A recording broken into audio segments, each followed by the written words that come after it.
30 seconds, 20 seconds or something. If it doesn't come on my side, let's go. Yeah, it started. You have to start, yeah. It's automatically started. Okay.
Well, hello, everybody, and wow, jumping Jehoshaphat or whatever you say. We got a big room already, and we got even more people coming.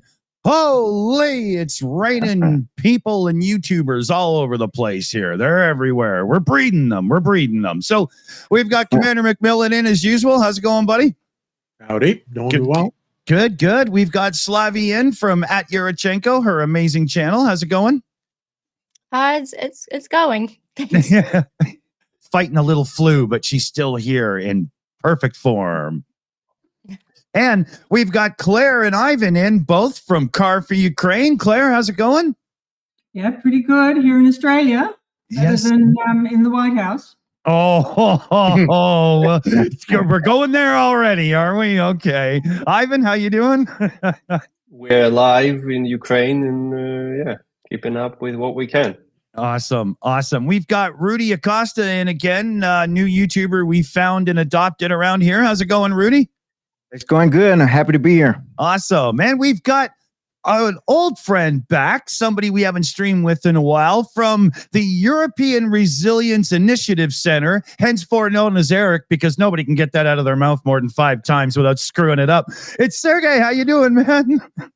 Yeah, great. Thank you. I'm doing great. Just came to Berlin 2 hours ago, literally, from my trip to Ukraine, and happy to see you guys all broadcasting from all over the world. Awesome. We've got Phil Etner in from On the Edge podcast, and he's basically a regular now here, so we might as well call him that. How's it going, buddy? Good. Thanks. We're just putting the finishing touches on our next episode, which is with Sergey. So. Awesome. Well, don't rehash it. We'll do something else so everybody can see that later. And we've got another new YouTuber friend joining us today. We've got Tanya in. Welcome. Nice to meet you. How's it going? Hello. Going ever so well. Thank you. Happy to see you all. Cool. Glad you could join us. So we've got Andrew Mikado popping in soon. He's probably, eating a chicken burger or something right now. Something like that. Where do we start after A, the week, but B, the last 24 hours? Right? This is Slavy, do you want to take us on the lead on this, and we can talk about the petulant little bitch and his little brother? Sure. I was gonna do a little bit of breaking news actually, Oh, but okay. yeah, since yesterday's I guess kerfuffle, as we called it earlier, but I call it a lot chaos, Yeah. dumpster fire. One of Norway's largest fuel companies hauled back bunkers will no longer provide fuel to U.S. forces overseas after Trump's mistreatment and disrespect of Ukrainian President Zelensky.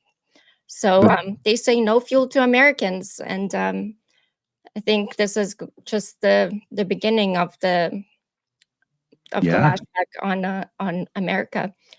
Good. And it's well deserved, I'd say. Yes. Commander, Commander McMillan, for anybody that doesn't know, U.S. Navy retired and a logistics man of note. So what's the effect?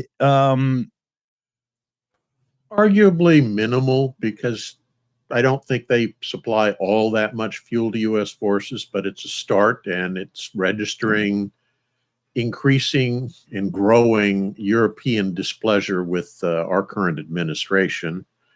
It also shows that Europe in general is starting to stand up and say, well, if the U.S. isn't going to do its part, we're going to assume that mantle and do what's necessary to protect Ukraine. Mm-hmm. Anybody want to, open floor, jump in when you want, right? We did a thing on our 42 show, our kind of humorous news show that we did. It was released this morning on the new channel. And Dunk and I did the old pause, play, debunking routine with it. And I almost lost my voice. I was getting so upset watching that 7 minutes of terror, Yeah. Yeah. It was Yeah. I think so many. Oh, go ahead. Of Americans that are JD Vance was going on vacation in Vermont, and Americans are out there in Vermont standing up for Ukraine with this is also breaking news, with Ukrainian flags and everything, protesting. Yeah. So people, not just Ukrainians, but the world is standing behind Ukraine, and I think it's becoming increasingly evident that the U.S. administration and the American people do not agree. And bizarre as it sounds, even the MAGAs are starting to turn on him. Yeah. That's getting crazy. Yeah. Sergey, you're usually quite attuned to the political goings on in Europe there and whatnot. The reactions to Trump and JD Vance and that disrespectful display are pretty harsh, even though they do seem to be trying to not say what they truly think. They're toning it down. Well, we have seen recently these shocked reactions. First on the speech of JD Vance at the Munich Security Conference a couple of weeks ago, when JD Vance has practically accused Europe of censorship, and said guys, what you're doing is not in the interest of freedom. Look how free the US is. You don't have free speech here, etc. And it was everything, even before the German elections, when the AfD party, the far right German party, closely allied to Moscow and promoting a lot of Moscow narratives, was massively supported by Elon Musk, who is a close ally of Donald Trump. So the whole speech of JD Vance sounded pretty insulting for the Europeans, despite the fact that indeed, he was he put fingers into the wounds of Europeans. He said, "Look, guys, if you think you can be defeated by the Russians, who just invest €200,000 into some Facebook campaigns, and your democracies fail, maybe your democracies are not strong enough," which is true. to a certain extent. But the whole speech, without even mentioning Russia's war against Ukraine, without even mentioning Chinese attempts to undermine our democracies, concentrating like on the only threat to democracy, on the EU regulations and Brussels bureaucracy. That was ridiculous, of course. And but interesting was the reaction of the Europeans. Like many called it a wake-up call. And I asked, guys, if you need it as a wake-up, or if you call a wake-up call a speech, even an insulting one, by a US-American vice president, and you haven't got all wake-up calls in the form of Russia's wars, threats, nuclear blackmailing, etc., maybe something wrong with your sleep. And what will be your reaction? Like, what will you do? Like, will you create a European army? You don't have even a legal framework for that. What will be your response? Like another speech of how insulted you are? It doesn't help. Yeah, it doesn't at all, does it? Phil, why don't you lay a little rant on us, because you got one boiling by now, don't you? No, well, I mean, obviously, but I want to one thing, not to take things in a sharp left turn, but I do want to mention one thing I noticed that I don't think a lot of people are picking up on during the whatever the dumpster fire, as Slavi put it. Take as painful as it is to review that video, look at the video again, and in particular, watch Zelensky's eye line, where he's looking, as Vance is starting to really lay into him and getting aggressive and, like, pointing at him and his finger and all the rest of it.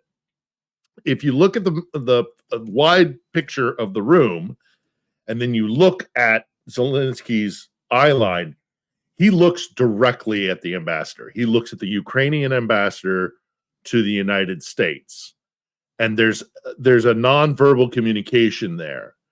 And everybody's going off on how she, like, put her head in her hands and kind of shook her head. I don't get that context. I get that she was disgusted with the American side of things, because Zelensky looks at her and there's some sort of communication, and he almost subtly nods, and that's when he starts taking it back to Vance. Yeah. Which I thought was a really interesting dynamic, in that, she's the ambassador, she's the one that's going to be called by the State Department or whatever if she gets brought out on the mat, and she's the one that's going to have to do whatever she's going to have to do after all this. But I thought it was really interesting, that nonverbal communication between her and the president, President Zelensky, which I think is notable.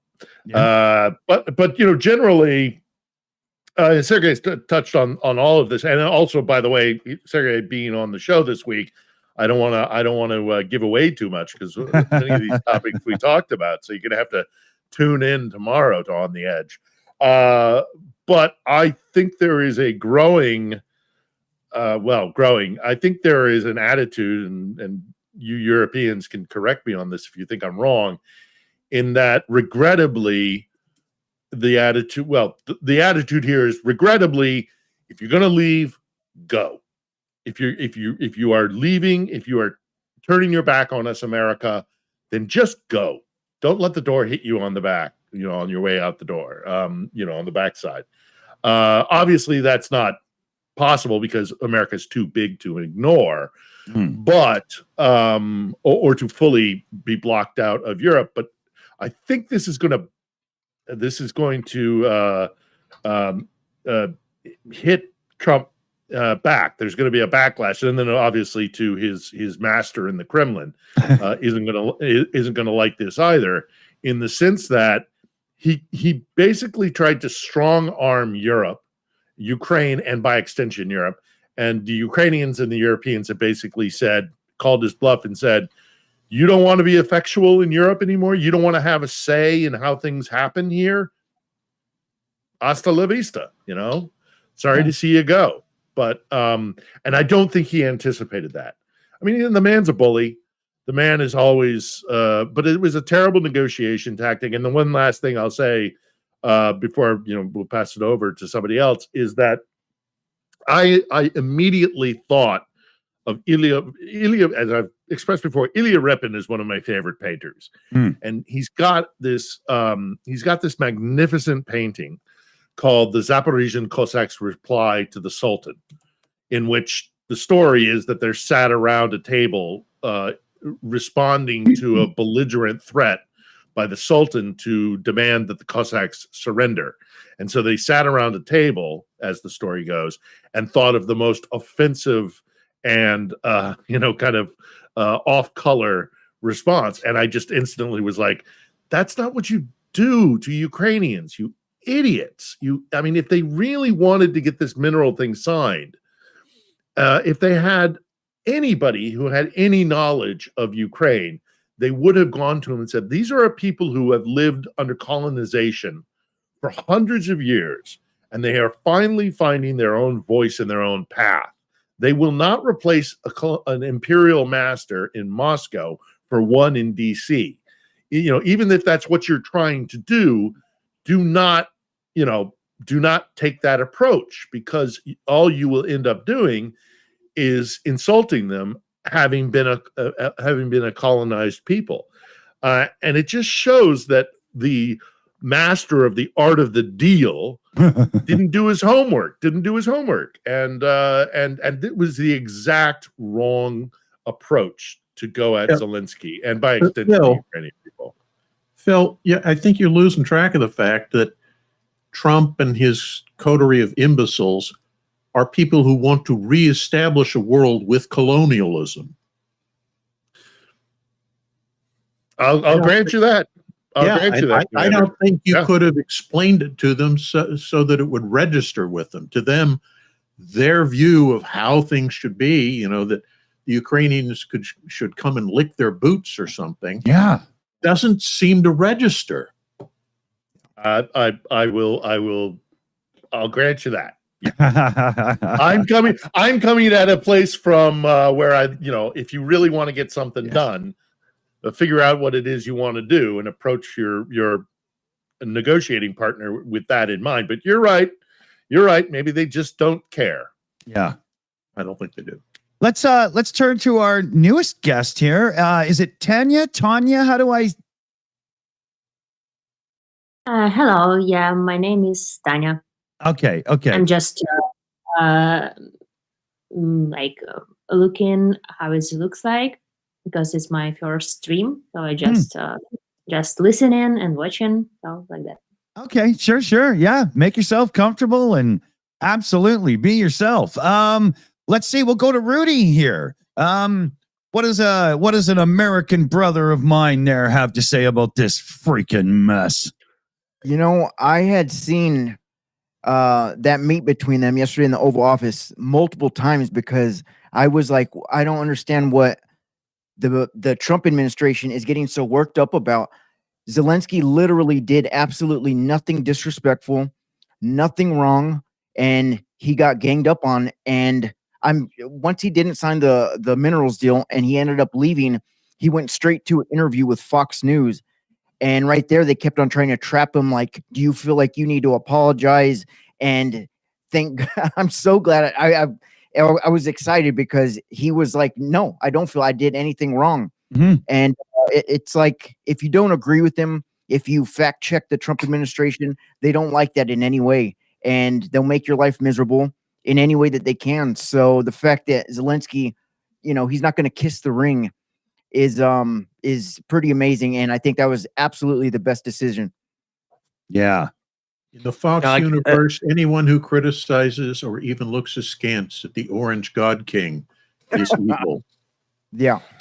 Yeah, when we look at this, like all these details which we discussed, like was his approach disrespectful, was the clothes disrespectful, etc.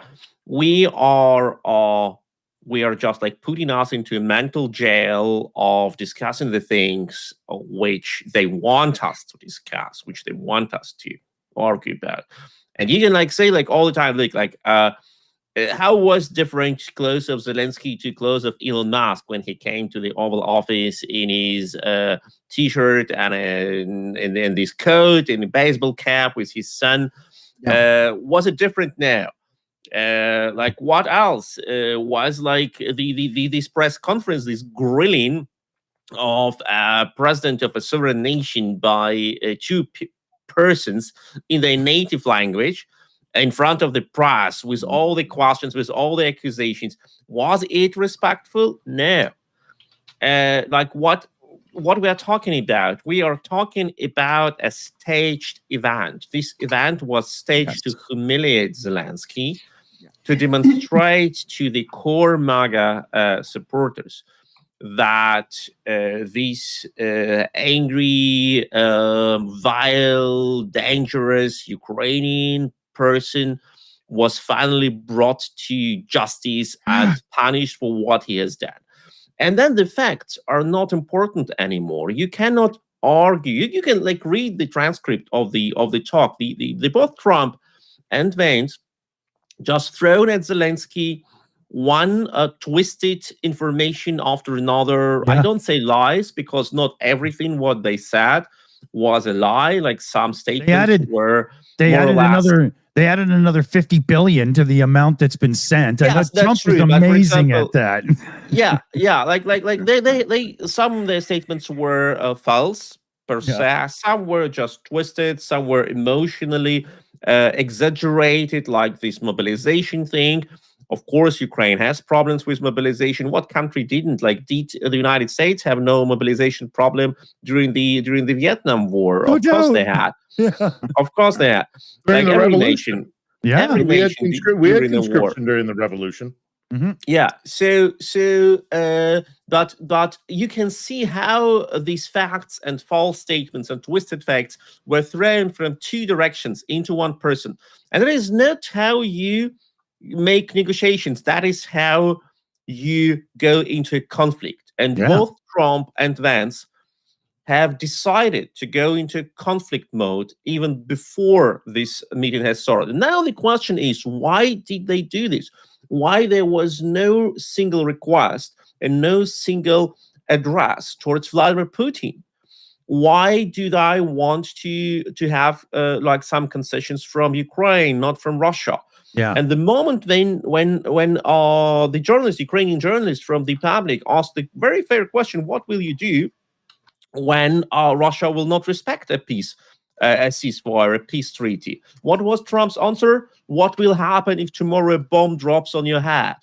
Gosh, that is our reality daily. Like, I just came back from Kyiv and a bomb could have fallen on my head every moment. Like, I've been to Kyiv for 2 weeks. There were like 5 or 6 air raids with air gunfire over my hotel room. And I went to the east to Kharkiv, Izum, Pokrovsk. And every single mile, like, you can get a bomb to your head. That's reality, but that's not an answer. It's not an answer. The answer is, when Russia will not negotiate, will not fulfill the ceasefire. Yeah, Putin will blame Zelensky and say it was Zelensky who has done something wrong. And I have a very strong fear or suspicion that moment Trump will not say, okay, we will punish Russia now because Russia has not respected the deal. But he will once again say, okay, Putin said it were Ukrainians. They were Ukrainians. Yeah. Isn't it just a way can I out? Sorry. I just wanted to say we're talking about it very much from an international point of view of how we're receiving this situation. I'd be really keen to know how the Ukrainians are receiving what happened, because I was kind of nervous. I heard a political point of view turning on Zelensky, and I want to know, really how Ukraine feels about it and whether they still support Zelensky strongly. Yeah. So go over. Sorry. Well, I wouldn't presume to speak for Ukrainians. We have 2 here, so Yeah. So let's go, Ivan. I have my thoughts, but I'll wait. I think Tanya's ready. Yeah, I can say something. So I think that ratings of Zelensky is popping up recently, and many Ukrainian people, of course, yesterday have little like panic in the social media. I checked different publics and comments how everyone is acting, and it was a strong message that we have united and support our president, because it's like, again, like hard times. Someone is comparing, it's like for the very beginning of the full-scale invasion that no one expected what is going like next in next 24 hours. And it was funny that one of the creators of Monobank is our like online bank. Usually we support militaries and make donations there. He made the jar for nuclear bomb, and Ukrainians, I don't remember how much, for 24 hours they collect, I can't say how many millions, but it was like a lot, 20 millions or 30 millions, I don't remember. It was just for fun. And he mentioned that he made this for showing like emotions, and of course he will donate this for as drone and support the army. So Ukrainians still remain like calm but shocked, because I guess what's happened yesterday no one expected. And I also checking how Zelensky was acting there, because in the very beginning, like, I want to mention that English is not his first language, and I know how hard it is when you have communications with one-to-one American and like foreign, like native speaker, and me trying to reply. Like, dialogue is okay, but it's like a group of people or two or more, sometimes you don't have like a time to reply. And I feel like he, of course, was attacking by boss yesterday, and English is not his first language, and it was for him definitely very stressful situation with traveling with the war, and they've been asking about his suit, why he's not wearing the suit, and different things. So in the internet, people comparing like with Winston Churchill not wearing the suit, and Zelensky was not wearing the suit, like what is the question about? And I saw his reaction. He like showing the photos of the prisoners of war, and people don't react, let's say, he bring this prisoners of war photo, but then he was already very angry inside the room, and we all thinking that the contract has added some points and some information that he couldn't sign it. It's even not mentioned about the guarantees. Maybe it was something else that he was like angry about that, and maybe the situation created by Trump and J.D. Vance to make the show, because I exactly remember I watched this in Ukrainian publics, and I watched all this original in English, and I do remember that Trump mentioned something, it will be the great show, something like that. So for Trump, yesterday it all was like for his also ratings, and maybe he trying to show in something for Putin, because in some period maybe he was acting, and so it's like all Ukrainians thinking about all this all. But tomorrow we have on Sunday all Europe going to, like, I guess, support us, and this is very important for us, because let's say America is far away, but Europe is like close to us, close to Russia. So we all hope that Europe will make some decision, and in the end it's all very serious, especially with France and Great Britain is a stronger support as well. So we didn't panic, let's say, but it was we all yesterday a little bit. I checked that many had a dream about Trump and Putin last night. Someone cannot sleep. It was like awful. Very much. Very much. I'm glad you didn't stay quiet too long. That was excellent. Well done. Before we get to the diaspora, oh, sorry, Commander, do you want to? I think Ivan's got something to say. I wanted to. Oh, it's Ivan. I'm sorry. No. I mean, ladies first. So clarity.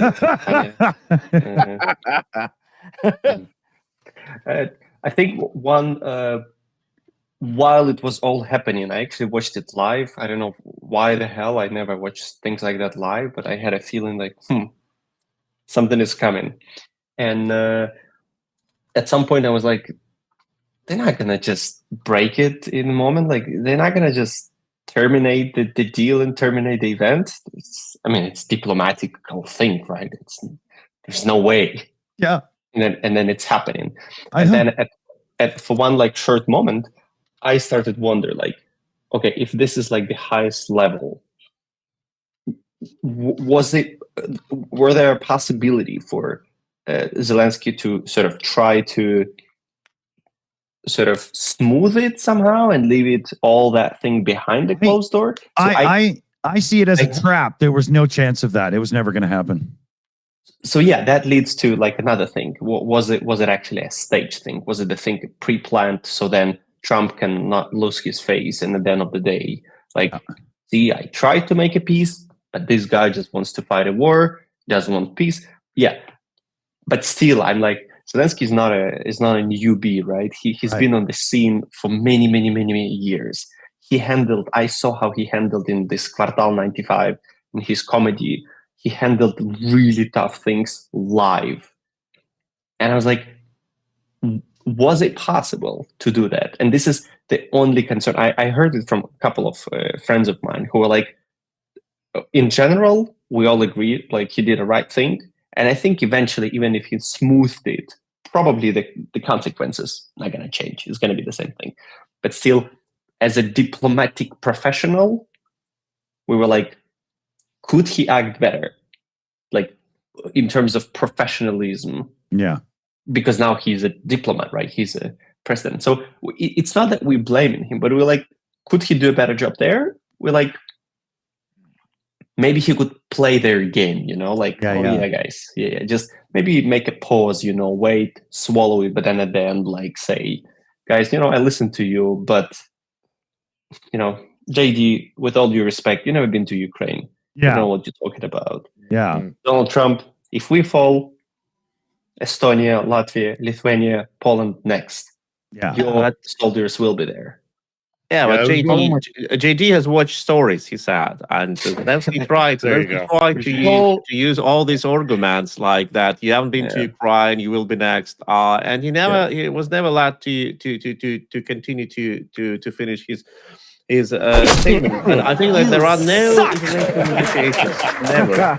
Yeah, I wish that would have happened. I love that video. Well, that video. I hope that didn't happen. I'm glad it didn't happen. That's an extreme. There is no diplomatic negotiations which can be turned 180 degrees or even 90 degrees or even 30 degrees in the last moment in front of the press. This conference was designed as a show for humiliation of Zelensky. There was no intention to find a deal. Like all deals of that kind, they get like settled in front, and I don't think there was any chance. I'm so sorry if I even interrupted. Can I just say, it's interesting to hear what you guys think, whether there was a chance for things like that, or it was pre-stage, pre-made that there was no out. Claire, please. I thought a lot about this, and I thought this is a man who represents a group of people, a whole population. And would you prefer to see him lick the boots of these people and be obsequious to them and put up with their insults on your behalf? Or do you prefer him to stand up like a man and try to get your point across and represent you with pride? I mean, it's kind of like you would leave the room standing up, or you go out on your all fours. The parallel I actually saw, like exactly the thing that I had as a student in the university or in a school, when I know 100% that the teacher is talking bullshit, but I'm not swallowing it. And I'm like, when he said like in 2 weeks, and it's like in 3 days. This is like, it's exactly the thing I did as a student. Teachers didn't like me. Like I studied very well, but they never liked me. And I would act exactly the same. But the difference is this is not like a student with a teacher. This is like the highest level of thing. So would I act the same way? Probably yes. But that's why I'm not a president, right? Yeah. I just finished the school I was with, with diapers maybe 20 years ago. Yeah. But No, I don't think we had that. I liked his response saying, "I'm not playing cards." When Trump, Yeah, I love "You have that the cards part. game. I'm not playing cards. Yeah, This and the is life way or death." the way too. he That said was it clever. too. Response. The way he delivered it, he's like, I'm not playing cards. Like, he was so frustrated at that moment. He's trying to hold it back so much, but he's like, I'm talking to a couple of squirrels dressed in suits who think they're important and they're assholes, right. you know? Yep. I like Now, that it has that said, He could have said that. He could have said that. Yeah. Let me switch into shout out mode for a couple here, everybody. We got a couple of good ones. So Thomas Sweden there threw a $20 direct US donation in through Kofi. You can see it on the screen underneath me. Yesterday, we witnessed an argument between a man without a suit and two suits without a man. That is well said, buddy. That's awesome. I absolutely love it here. Horn. All right. And then we got Johnny Neighborgard in with a super chat here. Hello, Shills. Slava Zelensky. Ooh, I like that one very much. Very much. Holy Oblation became a member. Woo-hoo-hoo. Darren Vaughn comes in with a super chat. It's fuck JD Vance and his dad Ash armed to be an American. You know, JD Vance was renamed Mr. Couchenboffer yesterday on the show. So please use his proper terminology around here. I hate that guy. Ohms comes in with a great one. Simply traitors, because they are. Johnny Nevergarden, Golby Hendricks, both gifting out Shills memberships as well. So huge thanks there, everybody. I was so ashamed watching that whole thing, and I'm not American, as you can see. It's kind of obvious, but I'm only like an hour or so from the border. I got so many American friends and whatnot. And yesterday during our pub chat, I kept having to say, now you got to understand, we're not ripping on all Americans, just those making the stupid decisions, because things like America and America keep coming up, but we don't mean everybody. We just mean that little group of complete morons, right? So I just want to get that clarification in, because I mean, we got Americans on the Shills moderator and news teams and stuff, and it's just the insults are flying. I'm like, not them, you know, not Commander, not Rudy here, you know. It's you know, yeah. Let me hop in here though, and just further respond to Claire's question about how it's being received here in Ukraine. And again, I don't intend to speak for Ukrainians, so bear with me here.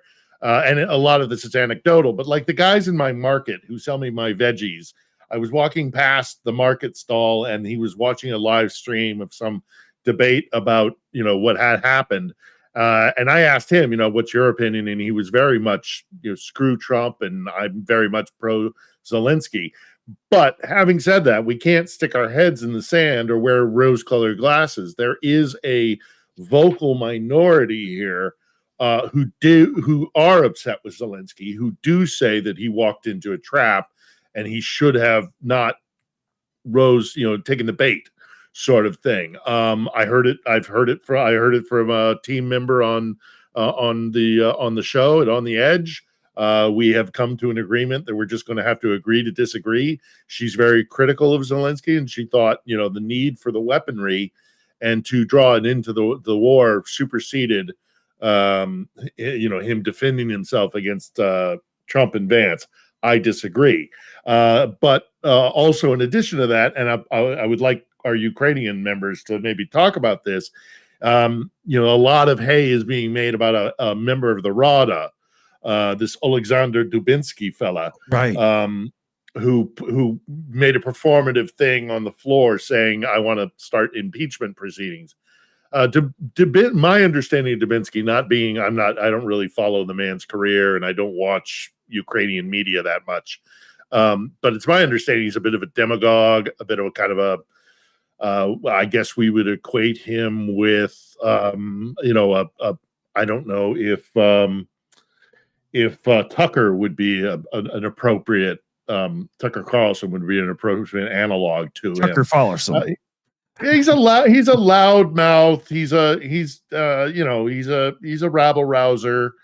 What you're looking for is ass hat. Yeah, that too. Here, hold on. I got one for this. If we're going to talk about Chucker Farlson, we got to hit this one. Because it just became Putz Watch. I mean, am I Tanya? Maybe Tanya or Ivan or Slavi? You want to? Who is Dubinsky? You want to tell folks who Dubinsky is? Piece of shit. There you go. That's precise. Tell us how you And really correct. feel. I mean, Now he tries to play a political game, right? And he's just winning the political points. And whatever, like the mass is pro, he's doing the opposite of that, and he's winning some votes. So there's definitely some people in Ukraine who live in the bubble and believe whatever alternative thing they believe in. And here one guy comes and says, I'm with you. So they're going to follow him no matter what bullshit he's talking about, because he's just playing it politically, right? He knows that there is a request from the population for something.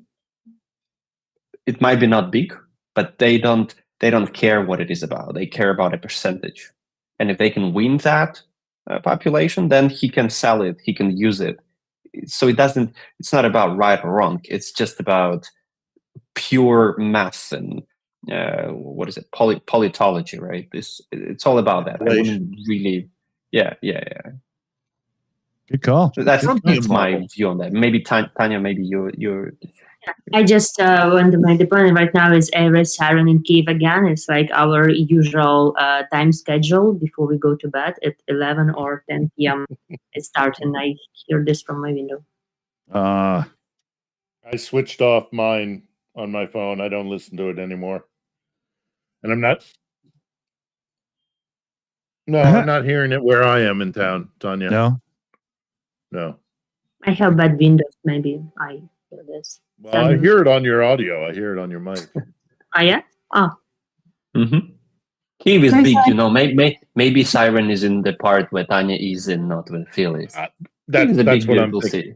Yeah, it's a big city, and they are pretty good about localized air raid sirens. So that's cool. But this guy, Alexander Dubinsky, is it? It's Dubinsky, yeah. He's a demagogue and all the rest of it. But another thing that disturbed me was not a Ukrainian response, but rather sadly an American here who has been reporting from here since the full-scale invasion, and he's got a presence online. And I tread carefully because I don't want to. Everybody's got the right to their own opinion, but this JB Lindsley fellow who used to do it daily, his claim to fame was he was the only American journalist in Ukraine doing a daily update, and indeed he was until his radio station decided to discontinue it. And again, I tread cautiously because if anybody who is keeping Ukraine in people's minds, I'm all for it.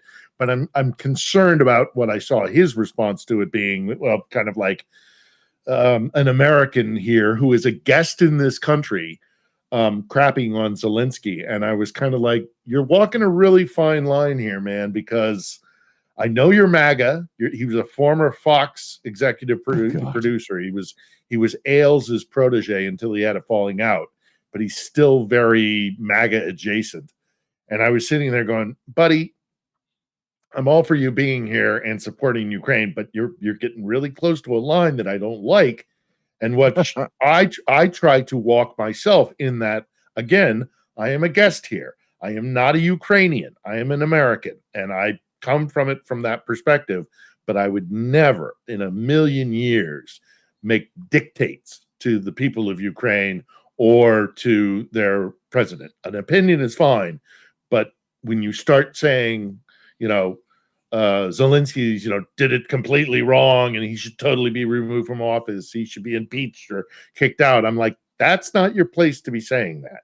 And it's not helpful. And it's not helpful. And opinions are all well and good as long as you couch them in this is my opinion.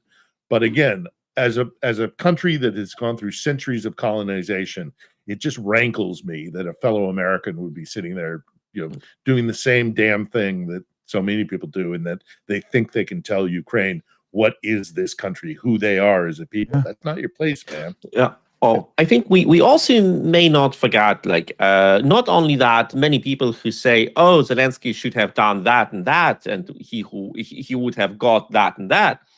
Can they bring positive examples of other people who went into some sort of negotiations with Donald Trump and his team and convinced Trump and his team into something? No. We have an example of people who kissed the ring and joined Trump's team completely, like J.D. Vance. J.D. Vance called Donald Trump a new Adolf Hitler several years ago. And then he changed his mind. He's now completely Trump's servant, and he's okay. But can you bring examples of people who came to Trump with some argumentation and told him, look, Donald, what you're doing is maybe not the optimal way. Let's talk about it. I respect what you're doing, but maybe there is another way. No, there is no such a case. And another thing, many people love to teach Ukrainians how to fight this war. Oh, and I say, there's no nation in the world, or no person in the world who can, because Ukrainians, first, no nation dared to fight Russia. The first thing the American leadership and the European leadership is afraid of is a direct military confrontation with Russia, because, oh my gosh, there will be nuclear threats, there will be like attacks, etc. Ukrainians say, okay, we have heard it, we're not afraid of. No nation in the world is has dared to fight Russia for that long time. Ukrainians do it, and Ukrainians do it pretty successfully.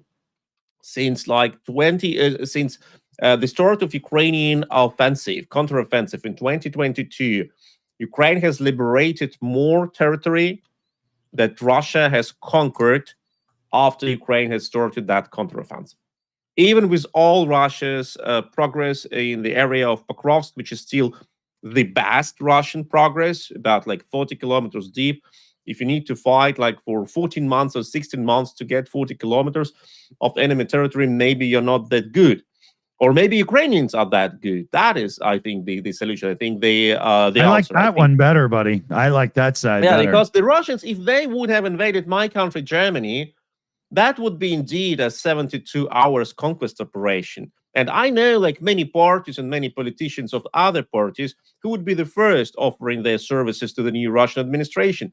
They all hope to serve as Russian governors, but they don't know they will also land in a Russian torture cellar. So what I want to say is the Ukrainians know how to fight. The Ukrainians were predicted to fight for 3 days, even with American weapons. Now they are being predicted to not being able to fight for 6 months without American weapons. What are you talking about?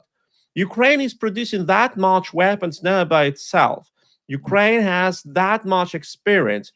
And do we want it to accept or not? Europe can produce much more than Europe could produce 3 years ago.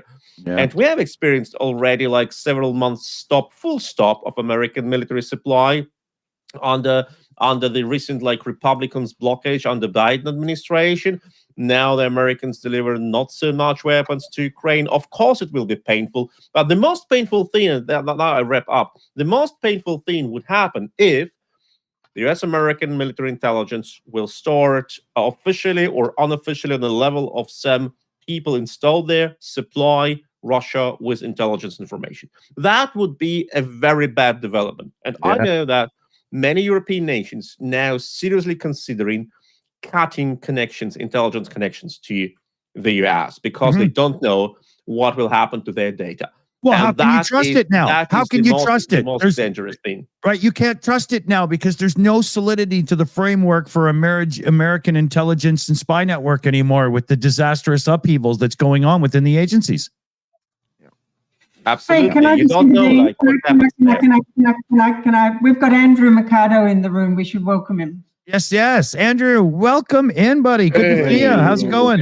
Hey, everybody. Sorry, I didn't want to interrupt. Sergey, no worries. As soon as after. But Dick, Commander, Slavi, thank you guys for having me, and then the Shills and the panelists. It's really good to be here and be a part of the conversation.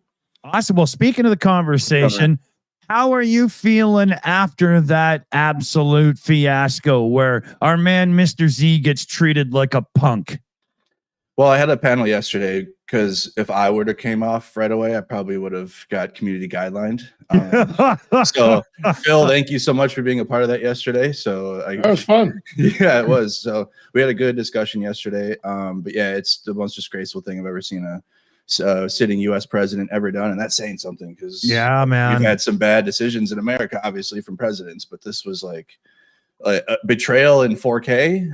I mean, usually this stuff happens. They code it a little more, or it's like behind closed doors. But JD Vance just came out and attacked and Trump was so brutal. And Trump was pushing him too. We watched the whole 40 minutes last night on stream, and when Trump was like getting like going at, he was literally putting his hand on Zelensky, and like he like physically moved Zelensky, and like pushed him a little bit. So yeah, it was a complete and utter.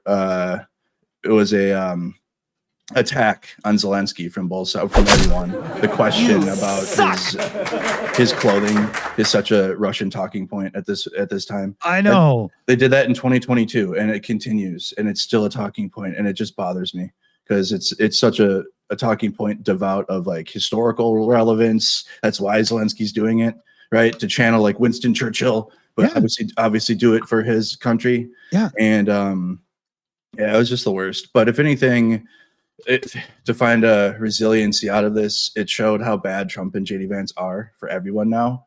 And it's not like opinions anymore. It's like they're bad because we saw they're bad, rather than in the news, they can filter him somehow, right? Or they don't attack him really for what he says anymore because he says so many crazy things. But when he says bad things and then does bad things, I mean, there's nothing that they can defend. So, and if anything, I think it'll be more support for Zelensky. I think Zelensky's getting more people rallied around him. If he's already had a lot, but he's getting more. Every major world leader's coming out in support of Ukraine. So if anything, I think Donald Trump's move in the Oval Office yesterday backfired on him. But it's still emotionally is just terrible that even happened. Yeah. Yeah, couldn't agree more. Couldn't agree more. Let me do a couple of quick shout outs here. We had Dunk on You gifting out 5 Shills memberships. So very big thanks there. And Darren Bond came in as well. Sorry, Slavy, we let Ukraine down. I study history and politics. Never seen anything like this. It's a good apology. It's worthy. You don't have to make it, but some down there do. Jean-Marc Ledecker as well with a $10 super chat here. Got something to send to you. What email? Oh, here, I'll type it in right now, but it's thesillyshill@gmail.com. It's a tongue twister. Don't know why I made that. I must have been drunk when I figured that one out because it makes no sense. Let's see where we are here. We've got, there's a couple others over here as well. So I knew I had something else to do. So direct donation on Ko-fi there from Karen Hensman. Somebody please pick these pricks, Vance and Trump, and drop them in the middle of a war zone in Ukraine, as they are both gutless, yet to visit a country that's fighting for its life and freedom. And JD Vance is what we used to call in Iraq a fobbit. or a fobbit with an F, or a rimp. Andrew, you might know that expression well. So a fobbit is a forward operating base. It's a hobbit that never leaves the wire. They never go outside. He was a public affairs officer, and I knew some public affairs officers that went outside the wire. He did not. He basically wrote for sections of Stars and Stripes in the Marine Times. He wrote articles from inside a nice air-conditioned location somewhere. And then REMF is a rear echelon. Sorry. You can guess the rest. The man's never heard a shot fired in anger. He doesn't have the balls to come here. Neither does Trump, and somebody should make the point over and over and over again that Sleepy Joe did come here. He had the gumption to come here. So, But you know, I mentioned the Zaporizhian Cossack response. There's a couple of great lines out of it, and I wish that Zelensky had been a little bit inappropriate and said these things. This is the Cossack response to the Sultan: "You are the crick in our dick." The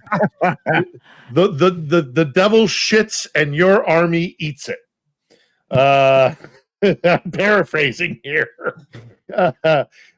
You couldn't kill a hedgehog with your bare ass.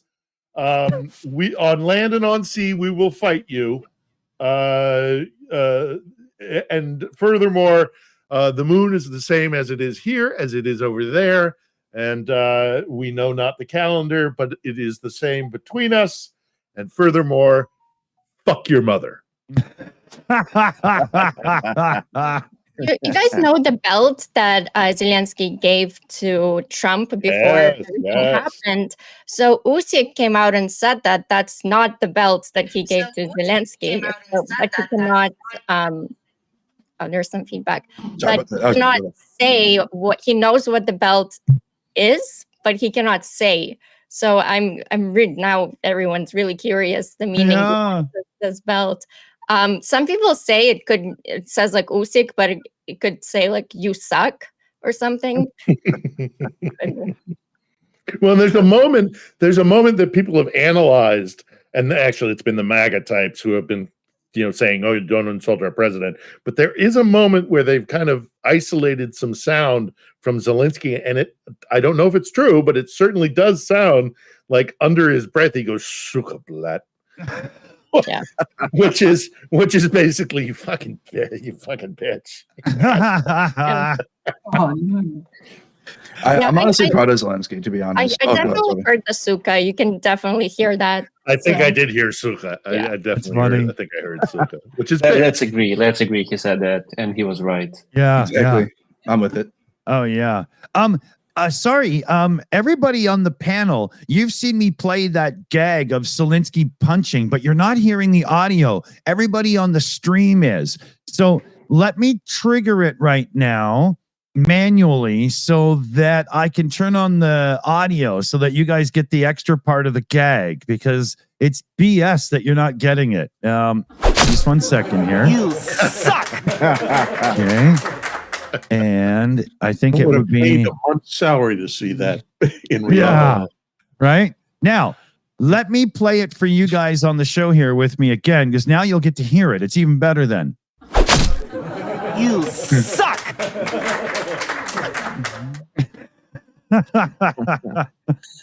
One more. If that really happened, I wish. Oh, there's one more on this show everybody's going to like as well. We took Elon at his best and improved it.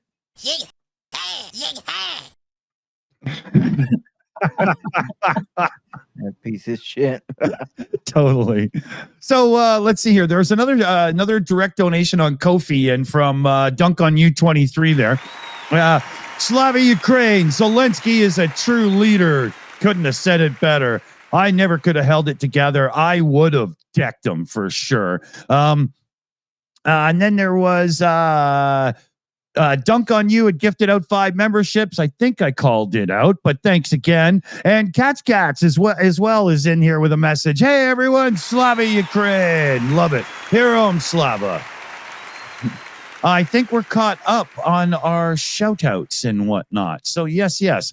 Who wants to go where and with what? I like to add on Zelensky's and the opposition. Poroshenko actually came out with a video being behind Zelensky, actually, so which was quite shocking because, I mean, that's his biggest opponent, but he stands united with Zelensky. So that was, when you push Ukrainians, we just unite even more, I'd say. So Zelensky might be an opponent for, if it were to come to an election, Zelensky might be a competitor.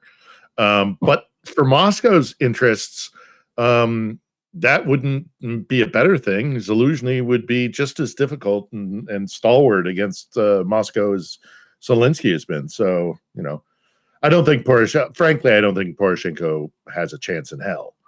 But Zaluzhny might. We still have Aristovich sniffing around and saying complete, like, I mean, he's made friends with MAGA, of course, that weasel. And yeah.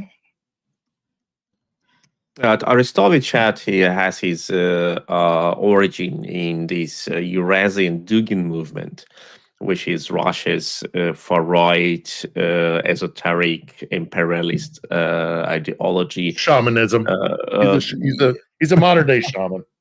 Yeah, like it is a very interesting combination of everything. It's orthodoxy, it's paganism, it's fascism, ideas of Ivan Ilyin, Russian philosopher of 1930s, 1940s, who is very popular in Putin's head.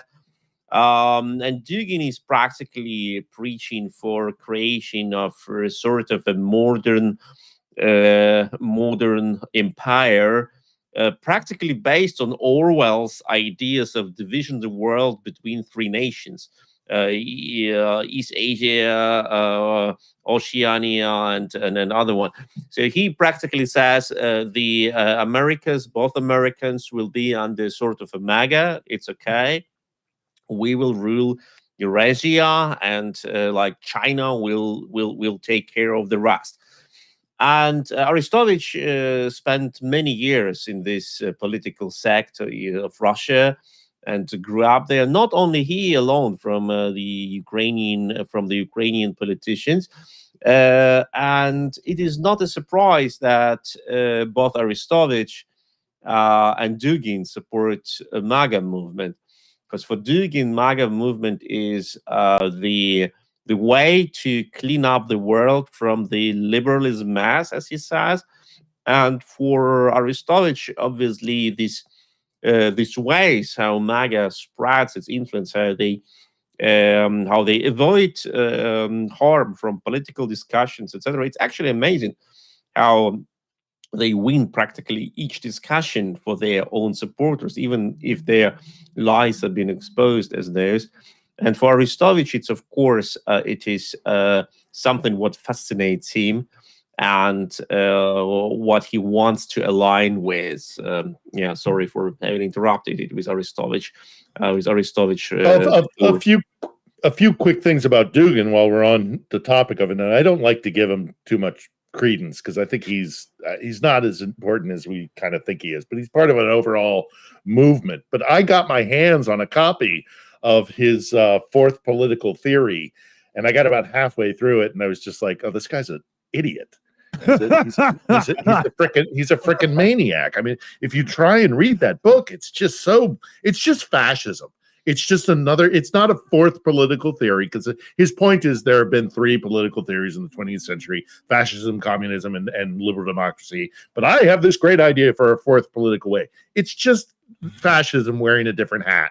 And if you want to look at some of Dugin's stuff, and if you want to keep saying, I completely understand not doing this, but one, there's the interview with my mate, my good buddy John Sweeney, in which Dugin just rips off his mic and walks away because John corners him. Dugin's like, "We're the same. America kills its dissidents. They locked up Julian Assange." And Sweeney's like, "So Julian Assange is dead, is he? Like, say, Navalny, or, well, not at the time it wasn't Navalny, like Nemtsov." Yeah. And Dugin just didn't like that at all. He ripped off this thing. But then finally, if you really do want to get into the substance of this thing, I recommend looking up his debate with Bernard Lévy, who is a French philosopher. So there was this clash between Dugin as a modern day Russian philosopher and Lévy. And it does not go well for Dugin. Lévy rips him apart, absolutely rips him apart. So that's Dugin.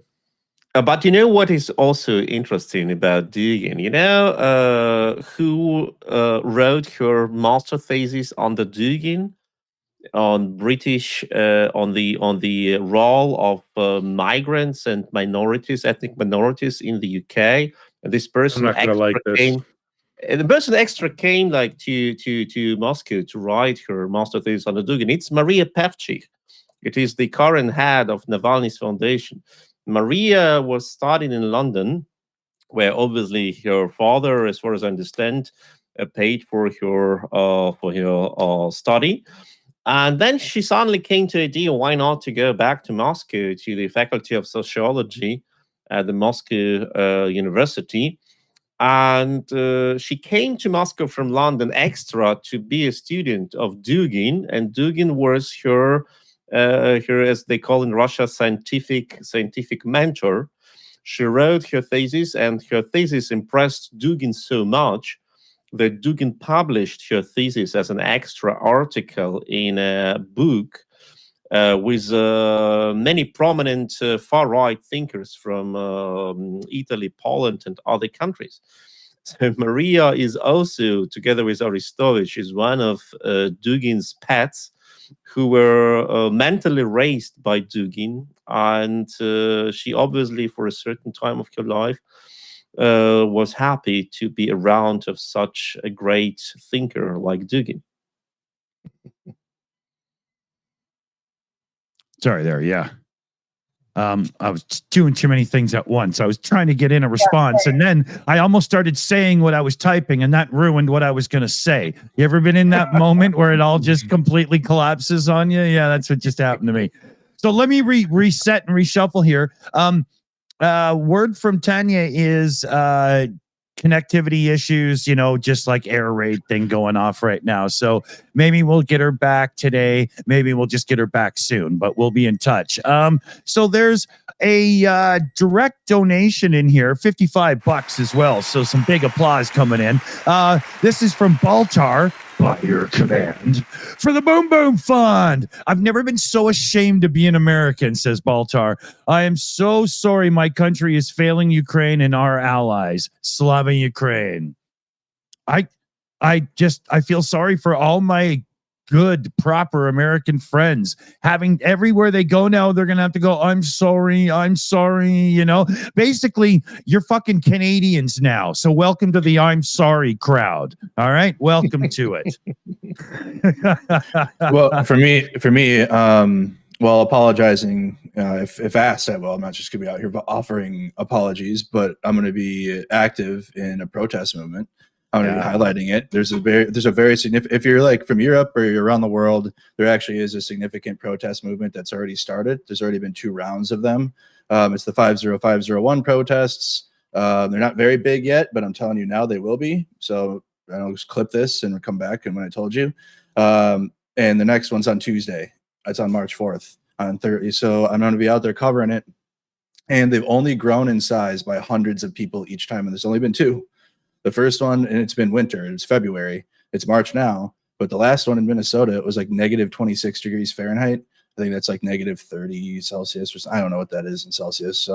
But it was very cold, very, very cold. And there were still about 200 people out there protesting Donald Trump and Elon Musk and the administration and their decisions. I can only imagine now with the Oval Office meeting this weekend, more people are going to be out there in exponential numbers. So, well, yes, I mean, we can kick ourselves for it, but I mean, I was fighting against this the whole time anyways, and I got labeled divisive for doing so, right? Because I was trying to call out Donald Trump this whole time because this was pretty obvious if you've been paying attention to Donald Trump and MAGA. So I can't just like sit on my hands now. Now I have to be active and go another step further, which is to highlight the people that are actually fighting against this and not just be like, oh, darn it, like sucks. That's just not going to be good enough, I think, my opinion. You're totally right. It's not good enough. You're absolutely right. Calling your elected officials is so important right now. So if you're an American, support Ukraine, call as much as you can, especially now. Yeah. Well said. I call from my American phone, so they don't discount me. My representatives, I use my American phone. So. Yeah. Even with the time difference. It's actually smart. I bet you, because if they saw the +380 up, if they saw the +380, they'd be like, what? So yeah. Even with the I wonder, speaking of the protest and the way how people, like normal people, reacted to it, if Sergey from ERIC, if you have any feedback on the active fundraisers, if you have, how was that affected by what was happening in the Oval Office? did you see any like spike that people want to retaliate and they like, here's my money, like get some drugs for that? I see it. I see it indeed. I see it indeed. And we have a spike, and the nations also cooperate with like several NGOs in Ukraine. They see the spike too, and I can say that is what we observed in Germany for last 3 years, when many German citizens donated to for Ukraine via our organization, and they were adding comments like, "I'm sorry for Olaf Scholz," or "what our government has not delivered, we try to compensate," or "I cannot send you Taurus, but I can send you like several hundreds of my euro and buy things which are needed for Ukraine now." That is what we were observing in Germany year for year. And during the last days, I see the same comments from coming from the US with their donations, with the American donations. Like one of the last cases was, I was driving my car to the area of Pokrovsk 3 days ago, delivering drones to the 505 separate Marine Battalion. I was staying like at the tank gasoline station, taking my coffee. And then I see a question on Twitter on a person like, "How can I donate?" And I replied the person very fast. Normally, it just like takes you a couple of seconds. And then in 5 minutes, I see a notification like 1,000 euro were dropped at the donation account with a comment from this person. I'm an American. I'm so sorry for my government not doing things. Here is my money. Please accept that. And that is, I think, what we will observe within the next months, because people pretty often say, "Okay, I support Ukraine. They do right thing, but my government makes a lot for that, and I pay taxes. And I support my government. I support Ukraine politically, and our government is doing right thing by delivering military support for Ukraine or humanitarian support as well." And the moment when this government doesn't do it, the person knows, okay, the next moment I can change my government is in 3 or 5 or 4 years, dependent on the electoral cycles. And what can I do now? I can protest. Will it help? Probably no. But I can send money to help here and now. And that's what I do. I think we will see a spike, a huge spike in US donations in the next months. Yeah. Sorry, one just quick addendum there, Ivan. Sorry. I hear what you're saying, Sergey, but in the States, the fear of being voted out of office is enough that if you go out on the streets, if you make the phone calls, if you let it be known that this is going to cost you your job, because sadly in America, everybody's kind of all in a constant electoral cycle. So if you let people know, I'm pissed off about this, and it may not be tomorrow. We may have to wait until the midterms, but you're going to lose your job over this. They'll respond. But also too, Phil, we don't have to look any further than 2020, right? I mean, it was a social justice movement for police brutality. However, it kept a lot of Americans active. And they were protesting all year, and it led to one of the biggest wins for the Democratic Party ever. And that was off of a very specific social justice movement. Now, this movement here that I'm talking about is not specific to like one group of people. It's like very class-based. Like, there's billionaires. Elon Musk is an oligarch. Donald Trump is the worst ever, and like that's the energy. And it really incorporates a lot of people. So I think keeping people involved and protesting, and letting also with the addition of calling is very important, because these protests aren't just walking the streets and like blocking traffic. They're going to U.S. capitals. They're like going to the Capitol buildings. People that have never protested before or have ever been to one are going to these things now. They're making, they're making the funniest signs ever. Like, they're not even like political. They're like JD Vance fucks couches, and like they're holding like I just saw one today. You know what I mean? They're like, it's like trolling with protests, or like this one. JD Vance should go skiing in Russia. Yeah. Yeah. You know what I mean? Saw that There was The one I post, JD Vance puts his cast iron skillet in the dishwasher. You know what I mean? It's just like silly things, but people are making signs and they're out there, and it's going to cause propaganda in the right wing. They're going to start calling it George Soros paid things, and these are actors, and it's going to cause a lot of MAGA to like pay attention to it. They're going to have to, because they're going to get pulled into it because of the lies that are going to come about the protest movement against Trump, and it will fuel it. It will fuel it a lot, and it'll go really against, and it will bring more people out to them because now MAGA and Fox News are lying about the protest thing. I'm going to go out there now and troll them harder, and it will just bring more people out, I think. So yes, calling and donating is very important and very good to do because it's real tangible actions, but so is protesting. Yeah. We've got our man from Ucadia in. Dunk's here. How's it going? Hello, everybody. Hello. I can't imagine people have got to talk about because literally I've been looking up at the news and nothing has happened this week whatsoever. So yeah, I'm glad you're all here. I think it's quite. I was just thinking about this. Just like 7 days ago, we had a show, and since those 7 days, it's been 4 years. It's been turned this way, turned the other way, pulled inside out, thrown out the window, but with the bath water, everything is been chucked out, and it's like we're back again. And how can we possibly keep people up to date with what's going on? How can we possibly do that? We'd have to do 4 shows a day, man. it's ridiculous, You know what was going to happen is that people who are not watching this stream now, or they'll probably watch it tomorrow. By tomorrow, it'll be out of date. Yeah, the show is already going to be out of date by tomorrow. Trump wakes up, grabs a gun, and goes hunting in Venezuela in like a big city. Details at noon. But I know you guys have been talking about Trump, but I want to bring some good news because I don't know if you've seen it, but you should have. Dacia Sandero is on sale in the UK. And Onion Brown, yeah. No, Keir Starmer, our UK Prime Minister, I don't particularly like him very much, but he welcomed Zelensky with a huge embrace and said, we can stand for Ukraine. And I had a little tear in my eye. It was wonderful to see that. Yeah, so a bit of positivity. Europe is not going to sit down for this.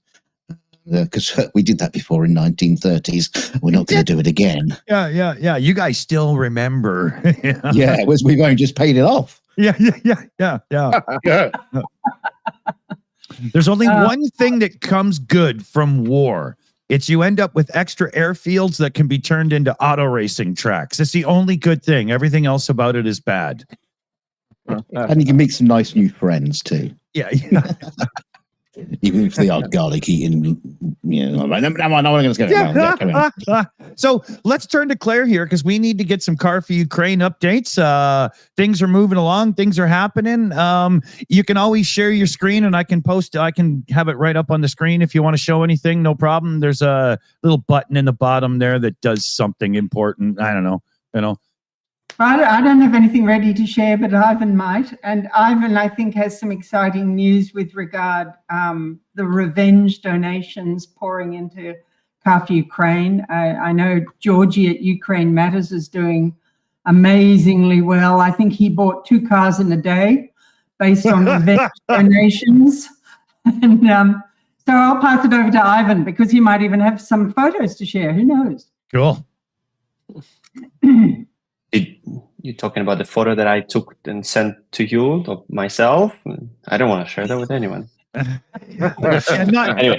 Ivan, only show the ones where you're dressed, okay? Yeah, only show the ones where you're dressed. No, that I had nothing to share. Anyway, when all that stuff was happening yesterday, I was like, okay, we need to make a statement, put something on Twitter. But in the meantime, I look at Georgie, who is running this Ukraine Matters, and he committed to make a fundraiser for 25 cars, which is equal to €250,000. Yeah. He committed to it. He's been doing it for like 3 months already, steady. It's going slowly, but it's going. It's going pretty well now. And while I was thinking about this, statement and how do we do it online, I see that Georgie is already live, and I see that like bunch of comments are coming from people. Every second comment is like, I apologize. I'm American. Sorry for these guys. Total support to Zelensky. I'm like, whoa. And I'm like, oh, okay. So he's been raising like funds for one truck, maybe 2 trucks a week. Now he's done for like almost 3 trucks overnight. I'm like, oh yeah, that actually tells, when you try to understand people's reaction, look at not at what they say, but what they do. And sending your personal money that you already paid taxes for something that actually says something. That's a vote. There's this expression that investment is a belief in you that is translated into money. Well, a fundraiser is your attitude towards what's happening translated into money. Absolutely. I can confirm the same. Like I tweeted like one tweet like if you don't like what is happening now, here is a donation link for drones for the for a Marines battalion. And okay, we don't make cars mostly. We mostly make drones. Everything is needed, like power stations, cars, drones, other equipment. So we focus on drones. And we've got within 24 hours, we've got like about 30,000 euro, which is about how much, like 35,000 US dollars. And I'm pretty sure that other donation campaigns have also surged. Like there was already mentioning of this internal Ukrainian monobank campaign, which skyrocketed for like 15 or 20 million hryvnia, which makes about 500,000 euro. But also the small campaigns, they skyrocket because people are not happy. People want to see how they can compensate the unfair way of things are going. People understand also they will be the next if Russians come closer. And they know that it is much better to stop the Russians now before this unholy alliance of Russia, China, North Korea, Iran, and who knows whom else will learn finally how to fight a war and will not go for 40 kilometers within 14 months, but for 40 kilometers within 14 hours. That will be a real problem. Yeah.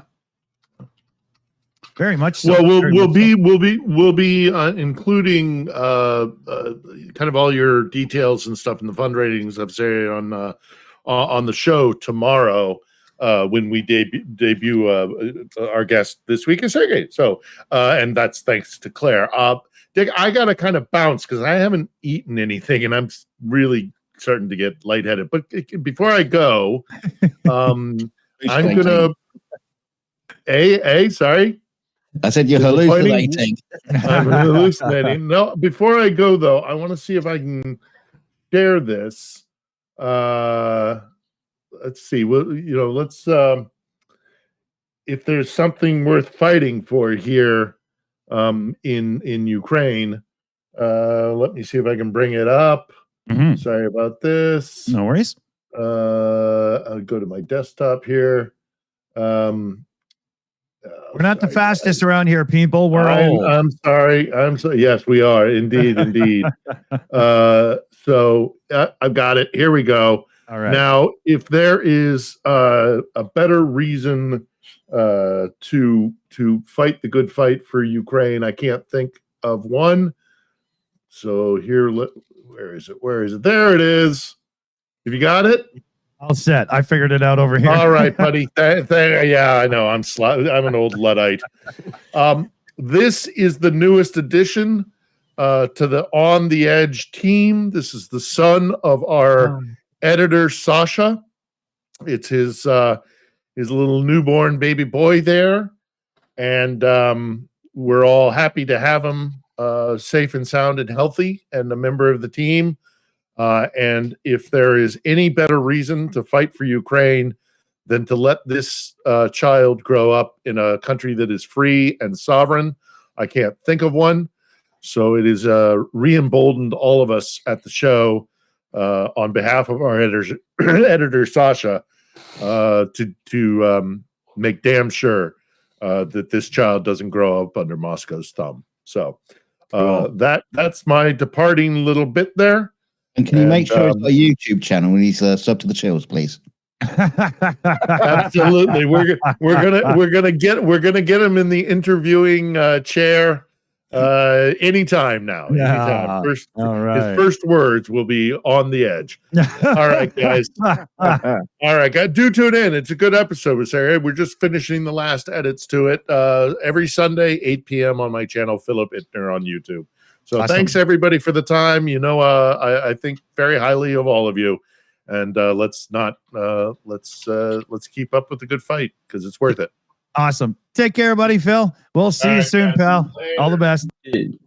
Dick, if I can share a screen for just for a minute, maybe that could be interesting for the audience. This is some updates from the Christmas campaign. Do you remember we started? Yes. We are going to have a rocket launcher from the Shills soon.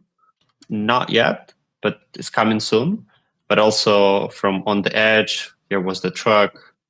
We sent it maybe about a month ago, also with ATP Geopolitics. Then also we have Mercado here.